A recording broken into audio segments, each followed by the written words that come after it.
You saw the title and I'm gonna deliver on it. Here are 5 tips to help you study less but get higher grades. The last one being by far the most valuable, so stick around for that. The last exam I had, I wanted to get the top in my class for Ad Maths, which is basically just math on steroids. And I studied a lot for it. And I'm not just gonna tell you that, I'm gonna show you the notes I made. This isn't even the stack of practices, by the way, this is just the compact notes. I was studying so much Ad Math that on the day of my main physics paper, I only had time to study literally the morning before. But guess what? Yeah, I got a higher grade for physics because there's a quote that goes, the less the word count, the more the words count. So we've established that quantity is obviously greater than quantity. You heard this before, but let me tell you how to actually apply it into your studying. Not applying this first tip is a huge mistake, but first we have to understand the concept of the weakest link in order to understand how this is a huge mistake. So basically, you know how chains have links, right? So let's say all the other links are made of steel, but there's one link that's made of paper. So what will happen if you pull on this chain? It will break because the chain that's made of paper is very weak, and it's the same with your life. The mistake I made was strengthening the steel link, focusing on Ad Math when I was weaker in other subjects, because it doesn't matter if your other links are made of uru metal or something, the paper link will always be there, okay? To find your weakest link, just look at a subject you're most weak in and least confident in. It's that simple. The second tip is ditching the I hate this mindset. If you sit down for a study session thinking it's going to take forever and be so boring, well, guess what? It's going to take forever and be boring. However, if you just decide it's gonna be pretty simple and it's only gonna take 1 hour, your focus will skyrocket. The work itself hasn't changed at all. So why is this? It's because the human brain, right? It always seeks proof and evidence for its current beliefs. You see this with some shy people, for example, who always think the world is watching their every move, not in an egotistical way, of course, but they're just scared to go out of their comfort zone, right? There are numerous studies literally on this. People who have negative beliefs about old age, not shitting you, die faster than people who don't have these negative beliefs. Beliefs are just that powerful. But also don't be delulu, okay? You can be delulu about something else, like, I don't know, your crush liking you back or something, but not for studying, okay? Don't lie to yourself by saying this chapter will take 5 minutes, but also don't say I'm doomed or I'm cooked or anything. Instead say, okay, this may be hard, but it's only gonna take me 1 hour, Yeah. The third tip is a huge mistake, which also links back to the second one.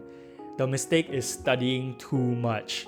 Remember that you only have a limited amount of focus and energy, okay? You're not a robot.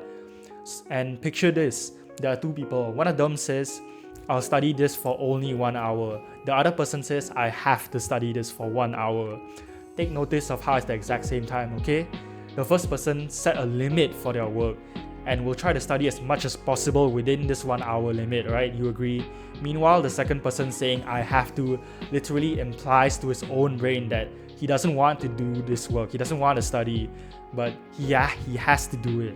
So he'll dread it and be less efficient, as every 5 minutes he's looking at the clock instead of looking at his work. The second person will need way more than 1 hour, whereas the first person actually needs less than 1 hour because he set a limit for himself. And so he'll be way more efficient and focus on what will actually come out on the paper. The simple fact is that some areas of the syllabus get tested more than others in accordance to the 80-20 rule, which I actually have right here.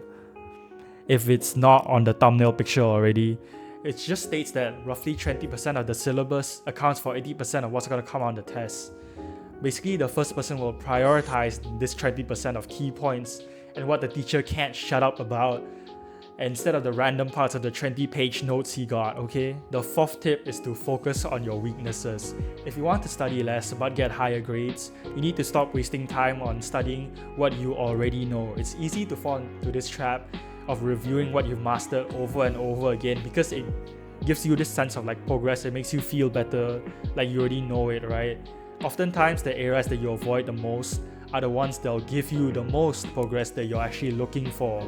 Face those hard-ass topics head-on so you can, linking back to point 1, strengthen your weakest link within the subject. The fifth tip, the most important one, is to do past year papers. You can identify your weakest link, have a great mindset, study efficiently, and focus on your weaknesses. But if you can't answer the questions in the way the examiner wants it, you're cooked. Which is why you need to do the past year papers, and then look at the answer scheme afterwards.